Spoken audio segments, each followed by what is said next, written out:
Deck the halls with boughs of holly. Fa la la la la la la la la. Feliz Navidad, happy holidays, happy Hanukkah, Merry Christmas, whatever your celebration may be at this time of the year, please pull up a chair and relax. You are here at a very, very special time as the new year grows closer with new beginnings and the future trailing out in front of us like a road out into the darkness. With only us as the headlights to guide your way, welcome, dear listeners, to the Spirit Radio. I, your grinning, gracious host, am here once again to listen to your calls, your tales, your stories, your scares, your sinister little moments beckoning from the dark. And hopefully it's a new year with many more callers and even more listeners.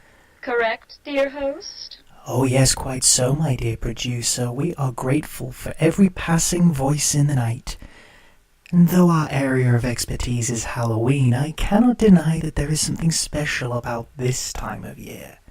Perhaps it's the winter's chill, or that fleeting moment when people question why there are two sets of footprints in the freshly laid snow when they are but one lone person, and no explanation of who those footprints belong to. Yuletide treats are all fine and dandy, but it's the cold chills that make my festive spirits burn brightly. Well, here's something to keep you in the festive mood, though it sounds like his story might dampen spirits in a very different way. Well, thank you kindly. Hello, caller, and welcome to the Spirit Radio. The microphone is all yours, and let the sound of your voice mingle with the dripping of the rain. That's what your tale is about, isn't it? I'm haunted by the rain.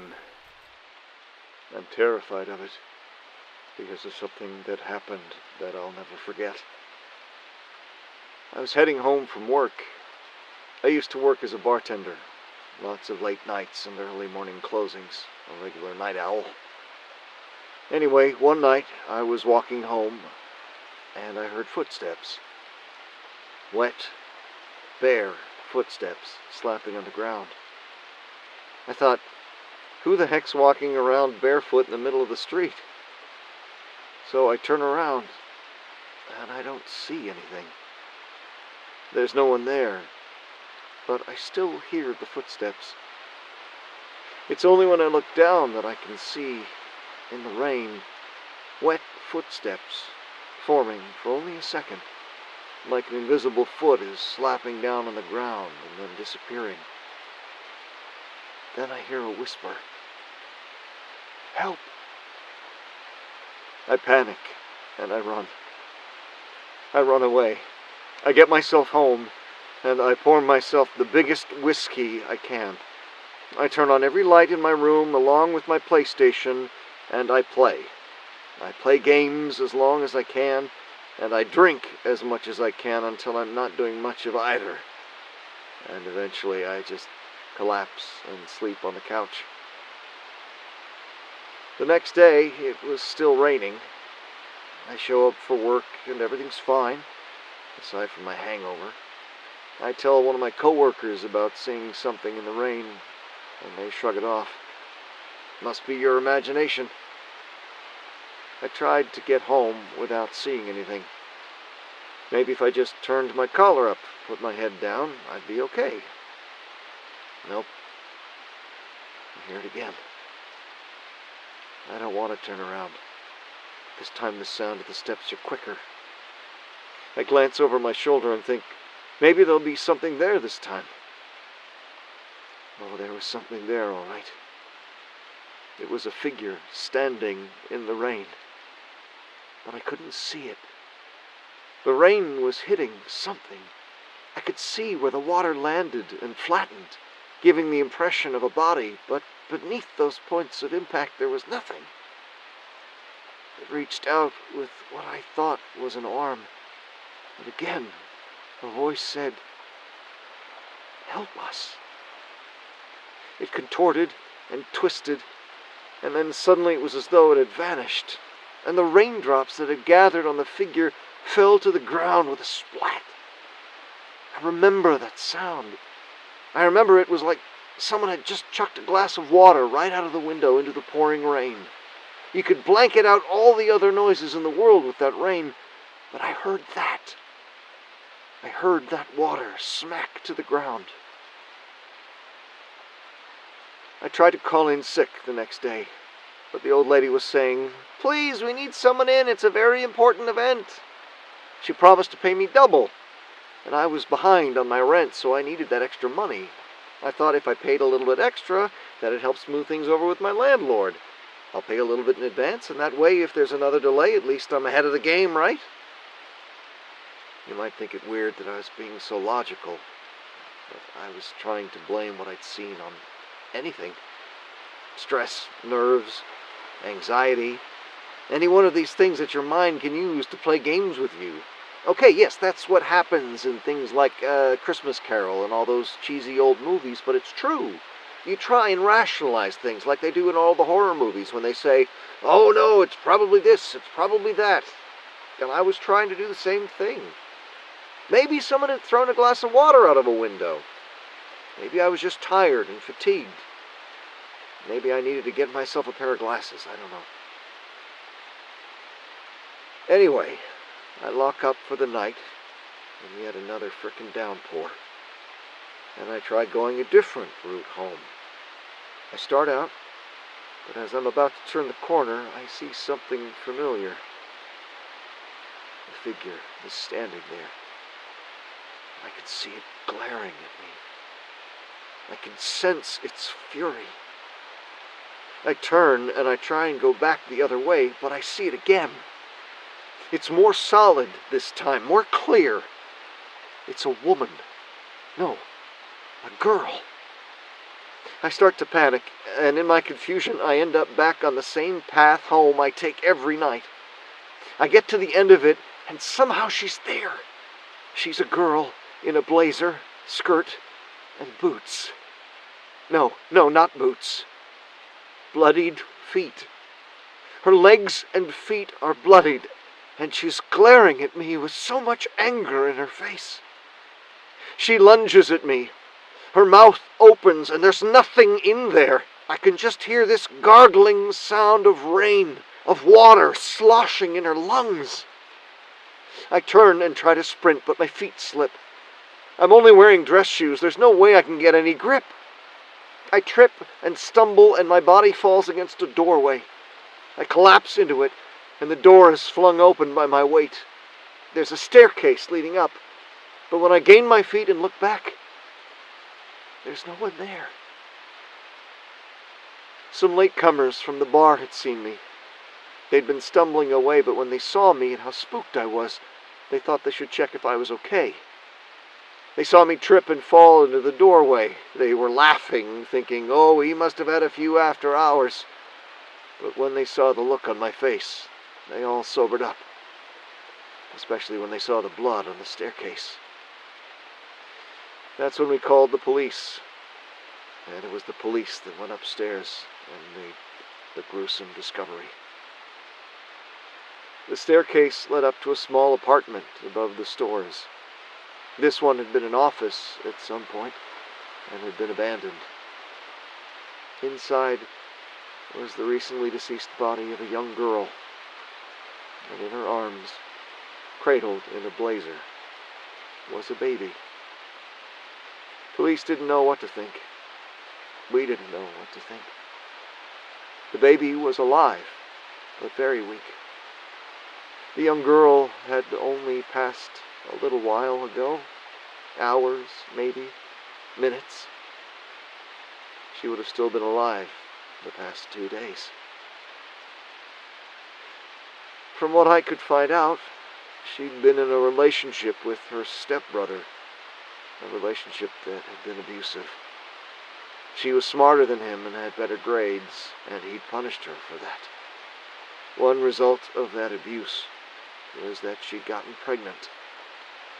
She'd done her best not to tell anyone, but one day, when coming home from school, Her pregnancy disguised by baggy jackets and various forged sick notes, trying so hard to ignore what was happening to her and the constant watching eye of her abuser. She'd gone into labor. In that endless rain, there'd been no one around. She, like me, had stumbled against the door and forced it open. Desperate to get out of the rain, desperate to get somewhere safe, she dragged herself up those stairs. I don't know where she found the strength to do it. Maybe she'd been crawling, hoping, begging and pleading for someone that could help her. She'd given birth right there in that office, and had been in so much pain and had done so much damage to herself that she could barely move.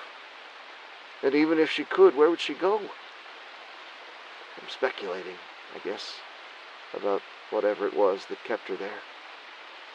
Maybe she felt that when she was strong enough, she'd be able to move on. Maybe she even felt a kind of freedom while she was there. Cold, hunger, and the loss of blood eventually took its toll. She grew too weak to do anything other than hold her child to her. Everyone thought that I was a hero for what I'd done, but I know I'm not. If I'd understood earlier, I might have been able to save her. The worst part is, as I said, I'm haunted by the rain, because she hasn't forgiven me for what I did. She hasn't forgiven me for letting her die, no matter how many times she asked for help. She must have been so close to death that her spirit reached out, trying to get help for her and her child, and I ignored her. It's raining right now, and as I look out the window, I can see her stumbling through the street, walking through people who shiver like they've had the cold go right up their backs, her arms swinging low, and eyes full of hate. I'm trying so hard to find somewhere to move to, but the weather's been so bad lately. I'm terrified she'll catch me. I'm haunted by this rain. Oh God, can she see me?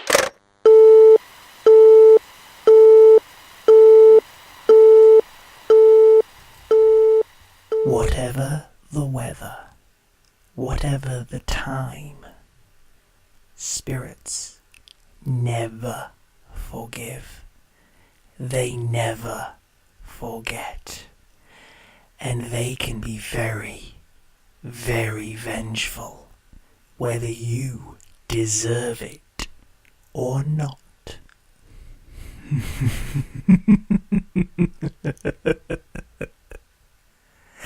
Now, onwards and further into the night we step, seeking out your stories. Come one, come all, and be heard at this festive time. We have another caller here, but... Oh? Is it our recurring caller? Please patch him through. I understand we silence no one, but given his behavior last time, I say we make an exception for this one. My dear producer, this is why you must pay attention. There are bigger ideas and plans in mind. Plans that mean we listen to our callers, especially those bitter and angry voices that damn and deny us scares and surprises. He, after all, is my VIC, a very important caller. Very well. He's ready and waiting on line 3. Well, thank you kindly. Hello there, our dear heckler, here to grace us with your elegant venom-laced tongue again, are you? How are you doing this? Doing what, dear heckler? I saw someone in the back seat of my car on my way to work today. I damn near wrecked when I saw her. pale, sickly-looking woman. This greasy-looking skin and the freakiest look in her eyes. Like she was happy to be there. I checked that car before I got behind the wheel. You got me spooked, all right? But there was no one in that car. No one was in there. And when I stopped the car, she wasn't even in there again. How did you do that? Please, you must calm yourself now. You know your doctor warned you all about this excess stress. You need to take better care of yourself. Wait. How did you know what my doctor said? What?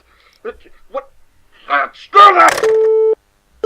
Youch. Sounds like the heckler's learning how Scrooge must have felt with all those shadowy figures dancing in the corner of his eyes. If you ask me, it's only what he deserves. Harsh words, dear producer, harsh words, and very unkind. This is the time of giving, after all, and that includes giving our listeners restless nights and the fright of their lives.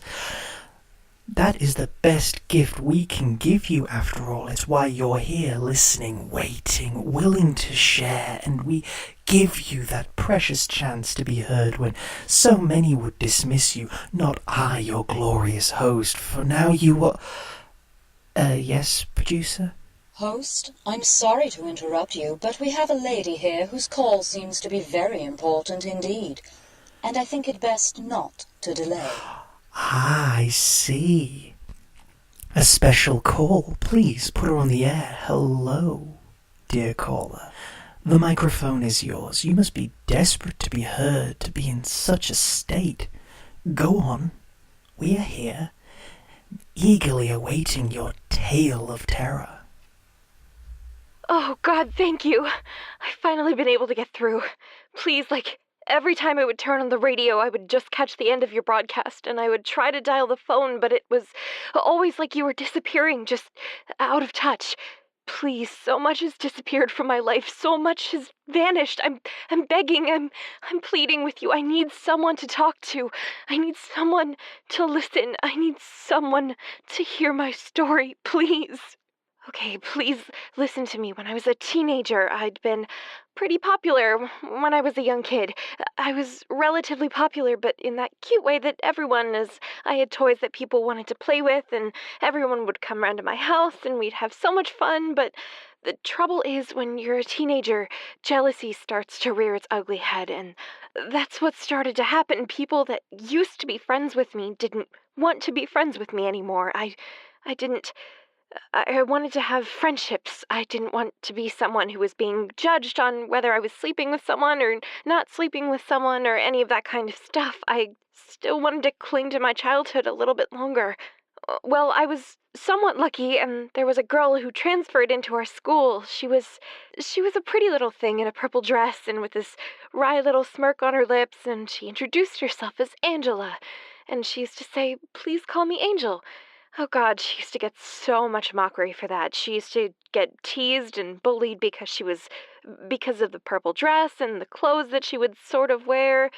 She was always labeled as a goth, and I'm not proud to say this, but goths were kind of a target in our school. She would try to hang around with the other goths, but even they took a step back from her. It was like she was drawn to the popular kids, and no, she wasn't. She wanted to be with the popular kids, and she wanted to talk with them. Well, as horrible as it is, I thought that if I was friends with her, at least there would be somebody that I'd be friends with who wouldn't be intelligent enough or be interested enough in all of the stuff that everyone else was, like who was dating who and who was taking what and who was judging who based on qualifications they were acing or not acing or anything like that. I mean, high school is a scary point in your life. You think that if you do well in school that you're a nerd and you get prejudiced for it, but if you don't do well, you're an idiot and you'll never do well in life. So what do you do to be popular? It's like you're constantly being held up to a bunch of standards. Well, she didn't have those standards. Nobody was interested. Nobody cared, so that gave me a little bit of freedom. But also, as spiteful as it is, I thought that at least if I could be better than her, then I wouldn't be a failure. if I could be her friend, but then use her to get some sort of popularity back if people would come to me just out of curiosity to ask, like, what do you see in her? Then at least they were talking to me, and I would regain back my title of being someone who was a popular kid at school. I mean, I was doing the same things as all the other kids. It's just that for some weird reason they decided to label me as an outcast. Well, this was like my surefire bet into being popular again. The funny thing was, as we hung out, she was a pretty cool girl. Angela would always be very poetic and very kind and giving. She never asked for much if I wanted to borrow anything that she wore just to try on in her house.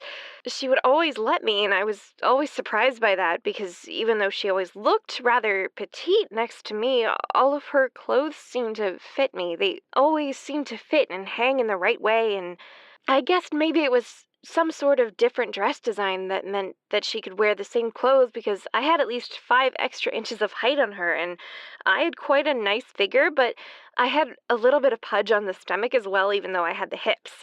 Even though I had a bit of belly fat, only like a little bit, but I didn't have it on my face, and I still had hips and an ample chest, which still went along with it. So I looked like something that guys would be attracted to, whereas she was a bit more thin on the top, and she really only had the hips that flared out, but yet somehow she could put on the same dresses as me, and even though I was taller, they would always come down to my ankles or down to hers again. I didn't question that. I thought that maybe it was some sort of custom setup that she had for the dress, like she had a drawstring or something. There was that many frills and frippies on those dresses I'd never noticed. I could go on about all the different quirky moments that I've had with Angela, but also all of the happy moments I've had with Angela. And she started to talk more about ways that she would relax. Sometimes I would be very stressed out with the way things were at work because it was taking time for me to regain my popularity. It wasn't like I instantly became popular overnight, and I did start to build up a friendship with Angela. When I was stressed out, she would tell me about what she would do, and she would write everything down. She would write down what was upsetting her, and she would write down what she wanted, but she would write it like a story because if she wrote it like a story, it made it feel like it was real. I thought it was a bit of a quirky thing to do, but she had so many different ideas that she had worked on, coupled with, like, well, I guess, how to put it? It wasn't witchcraft, but at the time there was so many people who were talking about, like, home witches and things like that, or herbal witches, or witches of the earth, but it wasn't just goss. It was, like, the TV shows and movies and books that were coming out at the time. It was starting to bleed into normal culture. I just figured that this was some sort of home remedy kind of coping mechanism, and I thought, why not? What harm does it do to write books? I always wanted to do some sort of writing, and even though it wasn't a career I wanted to do, I still thought it would be great to write, and so I started writing. I went out and bought at least 7 or 8 books, all black with nice rigid covers and plain paper because I didn't want to keep sticking with the lines. I had very petite handwriting, and I thought that if I could really write everything down, then this would be every single anxiety that I had ever had written down. It would be like a diary dedicating my thoughts and ideas. Sometimes I'd write in those diaries even if I wasn't that anxious, just to sort of tell my story.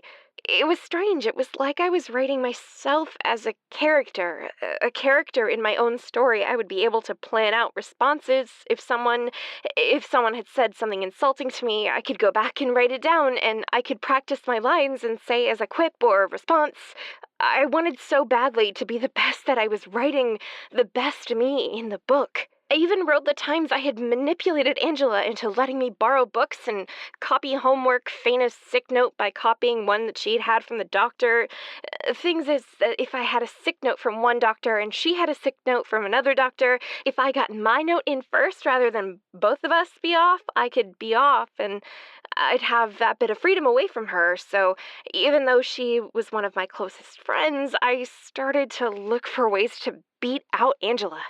I would sometimes copy her work without her knowing, and she would be accused of plagiarism, and she would have to go into detention. I mean, the teachers didn't really suspect anything. I guess they didn't. Maybe they did. But Angela, even though she'd be annoyed and say, like, protests against everything, she would always seem to, like, accept it.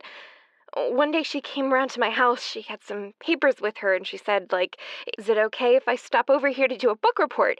Well, I agreed, and I said, sure, no problem. The longer I could keep stringing her along, I thought maybe I could change my mind. Maybe. I don't know what I was thinking. Maybe I should have. I don't know if I was thinking about changing my mind back, but then I don't know if I was only just saying that because I feel I should because of what came next. I went to the kitchen and made some food for us, just some snacks, biscuits, things like that. Hot chocolate, even. If I thought that would really butter her up, then maybe if I could just get through a day without doing anything to manipulate her or hurt her. Well, I went upstairs, and as soon as I opened the door, the sight that I saw made me drop the tray in shock. Angela was sat there. Next to her was a stack of those books that I had been filling out through all the months and years that we had been in high school. I knew that she had read some of the things that I had written about her, teasing her, mocking her. As much as I'd written about how good a friend she was, I'd also written about how annoying she was. Well, if she read that bit, she sure didn't let anyone know, because as soon as she looked up at me, she had the biggest, brightest smile on her face. I'm so glad that you were able to write these down, she said with near tears in her eyes. I'm so happy for you. Look at you. She got up and she hugged me, stepping over the broken biscuits and the dropped tray and the spilled drinks, and hugged me. Look at you. Remember me when you're famous, yeah? She said. I didn't understand what she meant by that, but I guess she thought that if I was successful and popular that I'd have to be a celebrity of some sort, so I just smiled and nodded, feeling as bad as I did about what I had done. I thought maybe it was time to accept that she was my friend and leave it at that. My grand plan for fame had burned out, and I found myself just wanting to be friends with someone because the guilt that I felt on that day just hung over me. I didn't know exactly then just how much it hung over me as time went on. Me and Angela did unfortunately start to drift apart. High school ended, and she went off to study at a different college. Then she told me she was studying at a different university. Well, we would still visit and meet up, I guess. I kind of just took this as a chance to keep my distance. As horrible as this was. Maybe I should just refocus on my own life, I guess. I started dating someone, didn't last very long though. I'd managed to get myself a job working at a local office, secretarial work, just typing things up and filling out forms and spreadsheets, but it was definitely good paying work and it kept the bills away. My life after high school started to do much better, even though I wasn't hanging around Angela that much. I was starting to become more popular at work, my partner grew closer and closer to me, I had a real blooming social life. I even was sometimes on the radio talking as a representative. I felt like a real celebrity. Then I got a parcel. It was a book. It was a book by Angela. It was from her publishing company, the ones that had made this book from her. This story was about a young girl detective who was working on ways to try and better her life. At least that's what the blurb on the back had told me. I chuckled, and she had made a character in her story about me. I started to do well at work. I never bothered to read Angela's book. I just assumed it was a cute little present she had sent me. Then I saw that there was going to be a television show based on it. Television show, huh? I was amazed that she was really that popular. I called up to try to congratulate her, but unfortunately I only got her voicemail, so I left a quick message of congratulations saying how we need to get a drink at some point, meet up, and catch up on old times now that both of our lives were going so well. That's when things started to get weird. People started to write letters to me. They were all addressed to the fictional version of me in her book. I was startled. How did they get my address? Had someone figured it out? Had Angela told them? What's going on? This upset me a little bit that she would put my address in, but then I thought how she would know. I mean, literally moved a few weeks ago, but the book had been out for months. another book came out, and then another, and another. Within a space of a year, Angela had 4 books out with her name on them, all of them bestsellers. I rarely saw her for interviews, but she would have voice interviews over on televisions and radio shows like this one. Anyway, as time went on, I noticed people were dressing like me because that's what my character wore in the show. And when I actually watched the show, it was everything I'd written in those books that day. When she had read my books, had she memorized the entire thing? Had she been writing it all down? I mean, she came up and said that she wanted to write a book report. Had she copied down my entire book? That's impossible. I was downstairs for a while, sure, but there was no way she could have copied an entire book out in that time. But she had, I guess, because, okay, sure, the stories in her book didn't say anything about me manipulating Angela. They made it out like I was manipulating some sort of drug dealer or criminal. It was always a different person, but never her. I guess it was to make the character loom stronger, but the words were definitely the same. I even went back to the books themselves as I had had them stored in the attic, and I started rereading them. I went to work and someone was wearing the same dress I was, and eventually I snapped at someone. They were quoting lines I had said when I was a teenager, quips and phrases that were my niche things to say, and I don't want to repeat them here. They'll just get duplicated again. I'm scared. I'm so scared. This is my story. My story. This is the truth. And when I snapped at this person, they glared at me and said, "Well, what? Just because you're copying the show?" I blinked in confusion, like, what did they mean, copying the show? It started to dawn on me on the 4th or 5th book that there were stories and things she was referencing in those books that was after she had visited, books that I had written only weeks ago. I was doing it as a form of nerves and anxiety. Weeks before she had written her first book, she had copied something down to make things even worse. My boyfriend was killed in an accident. We'd had words and he left and he drove off. He crashed his car and was killed. To make things worse, he'd taken out some debt with some really nasty loan sharks that I had to pay, but with the interest and the amount of money I was making, I ended up having to take on 2 more extra jobs. 2 more extra jobs as I'd lost that wonderful office job I'd been in. Nobody knew who I was, but they did. I was the fictional character that Angela had been writing. It really terrified me to think about all this, and my heartbreak is that Angela had written that that's what happened to the fictional me. The thing is, fictional me was a detective, and she was finding ways of overcoming problems in her life, but me, real me, was just getting worse and worse. I was seeing people dressed like me. I wasn't even dressing like me. People were dressing like me of the past. Pretty floral dresses and their hair up in high ponytails. I cropped my hair short. I was wearing jeans and a baseball cap and this ratty flannel shirt that I had worn for sometimes like weeks in a row. I called her up. I finally used the work phone to call her up, and I desperately tried to ask what was going on. "Angela, please," I mumbled. "How could you be doing this? How do you know what I'm writing? How do you know my life?" I wasn't on any social media. I couldn't afford to be, but more than that, I was scared she was watching me. If I changed something, she would duplicate it with the fictional one. Sometimes she would do it, and I wasn't even reading the books. I started to buy the books of fictional me to find out what was going to happen next. I was obsessed to see what my doppelganger was doing. The doppelganger that was me. Every time I tried to tell people and say to them, this is who I was based on, they would look at me and quirk a brow because, you see, the fictional me was curvaceous and beautiful at everything that I had been, and I was skinny and broken and crying every single day, haunted by this fake facsimile running around. And then Angela very calmly and politely said down the phone, "Remember me when you're famous." And then the phone went dead, and I realized she didn't mean me. She meant the me that she had written. To this day, I sometimes read those novels, and I go back, and I reread the books that I'd written when I was a kid, and I can see the parallels.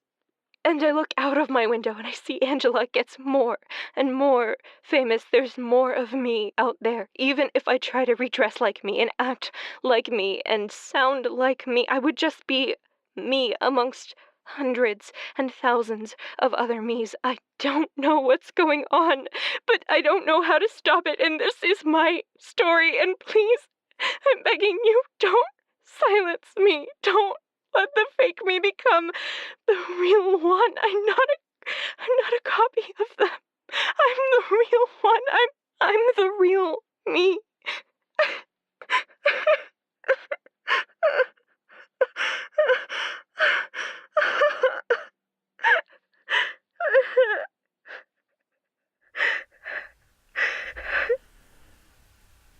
The phone trembled within her grasp, fingers so weak and body so racked with nerves she could barely still herself long enough to listen to the voice at the other end of the line.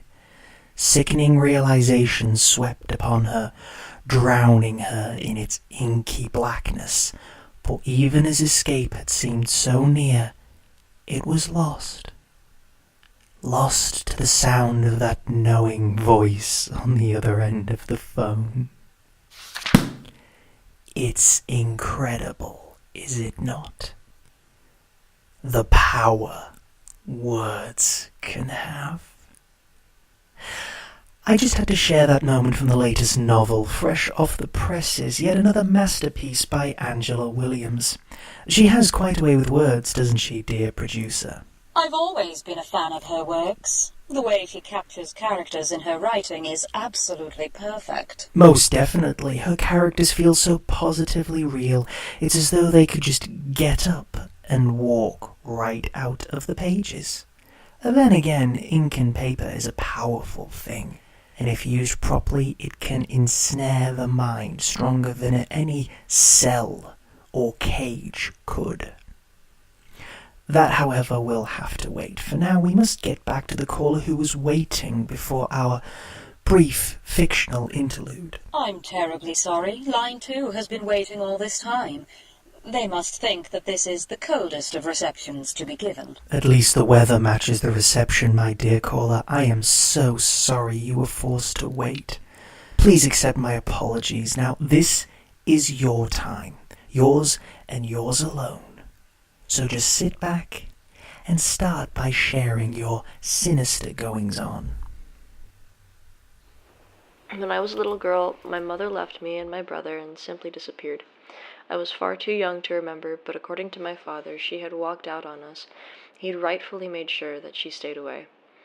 She had claimed that her family was trying to tie her down and that she had no interest in taking care of us, whereas all he wanted was a happy family. The fact that my brother exists proves that she hadn't always been like this, or so I thought.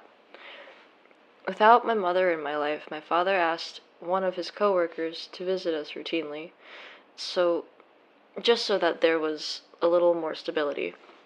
You might find that a little strange, but he was worried that without our mother, we would feel like there was something missing in our lives. And so he wanted to make sure that there was somebody around who would ask questions or do the things with her that we do with mothers. Like, I don't know. I can't really think of anything. But like playing house and baking, things you do when you're a small child and trying your best. I guess it must have been more than expected because she did end up moving in. I think that maybe my father might either have an affair or maybe he just started dating her after my mother left. I don't know. I can't really ask him.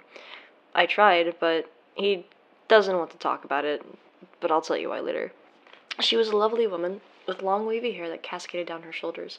She had the rosiest smile. It was a big responsibility. I mean, she was a fair younger than my father, but she took on the role of a doting stepmother, being kind, caring, always humoring my brother, no matter what he wanted to play. One minute, he wanted to be a ghost vampire, and the next minute, he wanted to be an alien spy. He's a creative kid. Me, I wanted to be a doctor. I've always wanted to be a doctor. I always liked the idea that I could help people. I think it came from when I was a kid. Then I wanted to be a vet, and then it evolved into wanting to care for people. I was studying at college when my mother came back into our lives. I didn't know who she was at first. She approached me one day when I came out of school and told me that I was growing up so well. I didn't know who she was, rather nervously, when I went to the bus, then got on the train and went home, and I told my dad about it straight away. We were really open with the way we spoke with each other. If anything, cropped up, we told each other immediately. His face went pale when I told him, and even behind his beard, I could see his lips quivering. My stepmom reached out and held his hand and agreed that maybe it was time to tell us. My mother apparently had come back into our lives. She had written to the house a few times, asking for the chance to be able to meet up and see our family again. My father had refused, saying that we were happy now.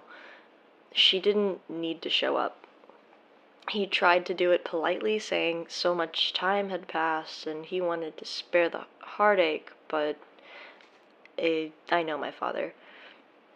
Truth was, he wanted to spare us the heartache, and I wish I had listened to him. I said, come on, just give us a chance. You never know, even everything might be okay. He agreed that it was our choice. When all was said and done, it was our choice, and if we wanted her in our lives again, then we could make that decision.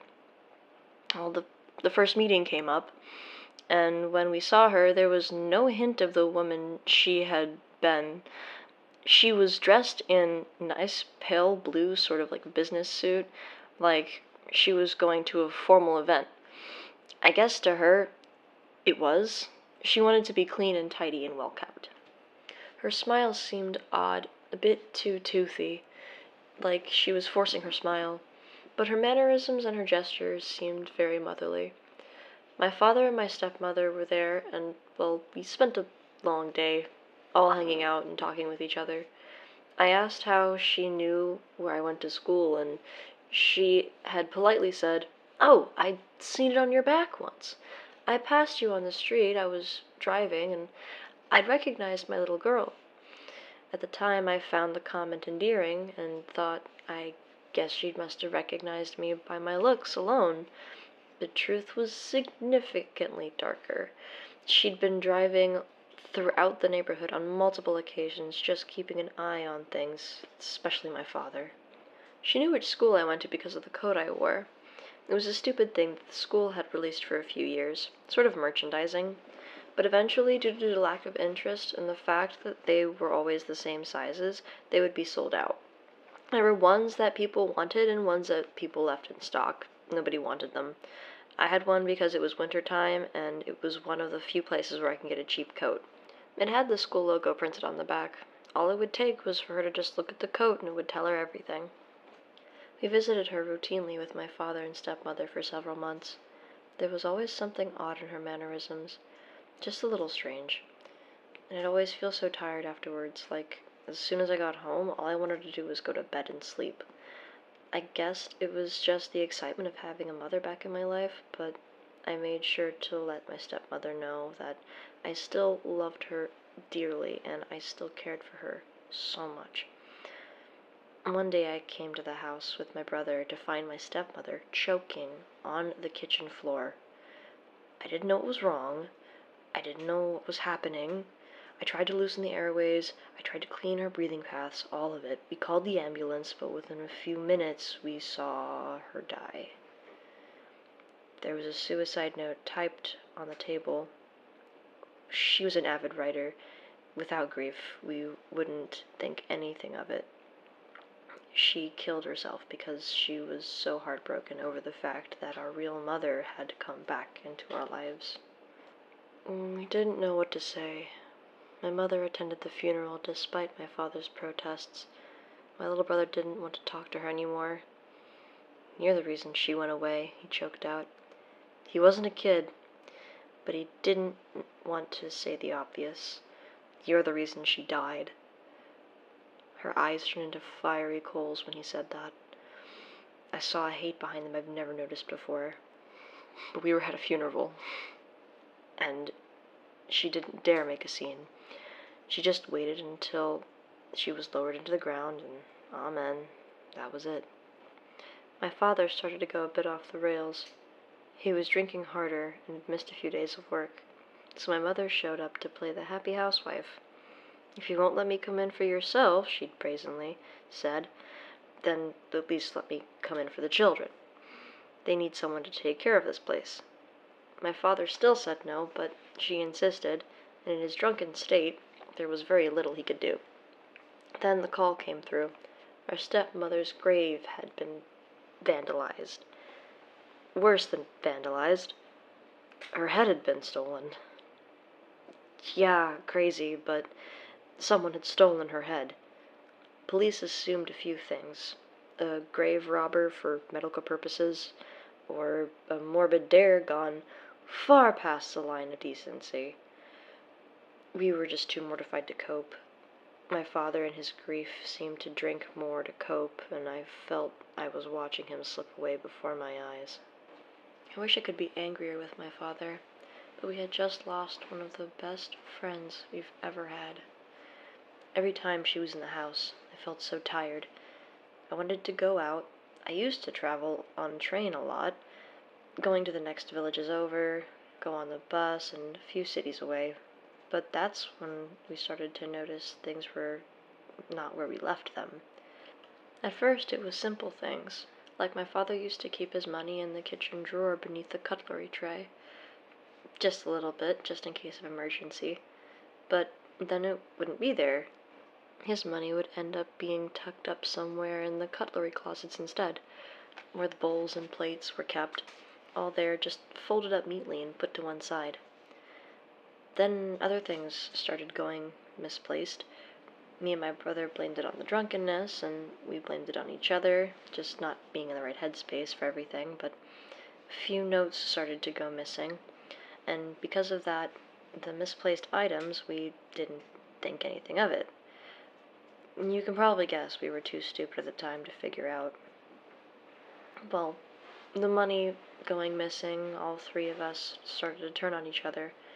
My mother was trying so hard to keep us together, yelling at us, causing huge arguments, screaming, "How are we going to be a family?" We needed to be a family most of the time. We didn't know she was meaning all of those things, including her. We just thought that she was trying to pull all three of us together, and so we relent and arguing and drifted back together. Because I couldn't drift too far away from home with my money going missing and having to pay for various other bills that my father had been falling behind on, car rent, electricity, I found it was hard to move away for very long. I couldn't go on those trips anymore, so I had to stay closer to home, which meant that my mother was able to talk to me more. She sickened me. Her fake smile grew faker and faker to the point where it almost looked comedic whenever she would grin. It was like one of those cartoony forced grins you would see in the movies, when a character is shown as selfish and greedy, being told, "You need to give a big smile," and they show both rows of their teeth with their lips pulled back, almost like they were laced with strychnine. Eventually, at some point, I would just wander around town.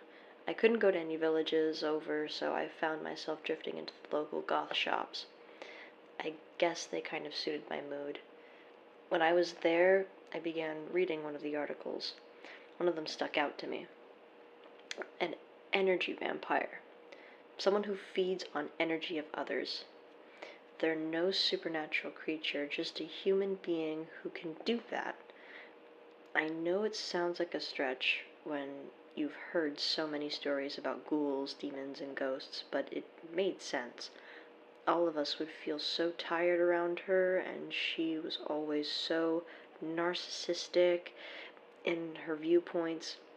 So, no matter how positive we were, by the end of the day, if we were around her for a few hours, we would feel so lethargic. Me and my brother tried to be sneaky about this, thinking if this was true, then maybe she didn't even know it. Maybe it was just the way she was and her personality. maybe she wasn't one, but we'll try. It at least gave us something to do. One of the ways to find out was to make a salt barrier across any doorway. If she tried to cross without permission, then all her ability to drain energy would be stopped at the doorway. We walked in, some above the door frame, some in a crack just underneath the doorway, and sure enough, when we went into our room, we would feel a lot better, even when she was there. But we were now prisoners, effectively in our own room. It was the only place where we could feel any sense of safety. Things finally came to a point, though, when I arrived home early. I was wearing my old sneakers. They were comfortable, and they didn't creak or crack on the hardwood floor as I walked in. So even coming through the front door, I would practically be unheard until I announced my presence. But I heard something shuffling in the drawers. It was, you guessed it, my mother. She had taken every bit of money hidden in the kitchen, every bit of money in the house, and was quietly counting it up, making a note of what was hidden where, checking all of it, seeing what notes she could move where.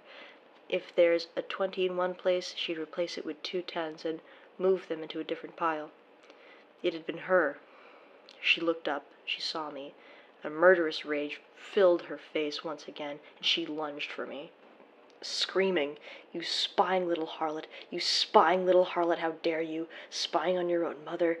She screamed, she clawed at me. My face was covered in blood. One of my eyes was injured, and I screamed in agony and in pain. She was deranged. Suddenly, her little house of cards was knocked apart. I didn't know what to do. I thought I was going to die. I thought this psychopath was going to kill me right there, right then, until my brother saved me. Like I said, my brother is younger than me, but he's not stupid. As she had been clawing away at me, he'd come in through the back door. He always did this after his sports practice. And when he saw what was happening, he grabbed a knife from the kitchen drawer and kicked her hard in the side. Winded and surprised, she'd fallen off of me and slumped onto the floor. I crawled off, scrambled onto the doorway, not realizing that my brother was right there. And then I heard this blood-curdling scream, and I looked back, and my brother had slammed the knife down through her shoulder and into the floorboards. He grabbed his own shoe and hammered that thing in to pin her to the ground. She flailed as much as she could, but her right arm was in too much agony for her to use it, and because of the way her body was positioned, she couldn't move her left hand around to grab the knife.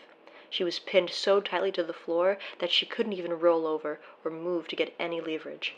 We called for the police and an ambulance. They came soon after. She had been sedated, not just because of the pain, but because of her psychotic rage.